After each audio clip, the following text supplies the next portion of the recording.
சோத்து பானை மேல தூக்கவும் இப்படியா அடிப்படி போட்டுக்கிட்டு வந்து நிக்கிறது. முத கடைங்க பார்ப்போம் வாங்கல என்ன இந்த சோத்து பானை போட்ட முதல் நாள் அண்ணன் தான் வந்து சாப்பாடு எடுக்கிறது.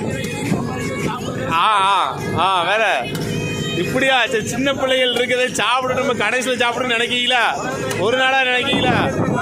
ஆமா பாருங்க சோத்து பானை காலியா பிச்சு பொறிச்சு மீன் பாருங்க அடிப்படி போட்டு ஐயா முத கடைங்க பார்ப்போம்.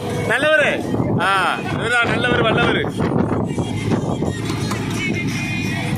நீ வந்து சோறு போடதான் நானும் சோறு எங்க இருக்குன்னு தெரிய மாட்டேங்குது.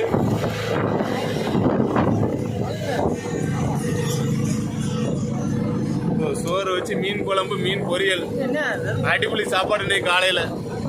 நீ குழம்பு ஊத்துனாரா ரசம் ஊத்துனாரான்னு தெரியல பாத்துக்கங்க.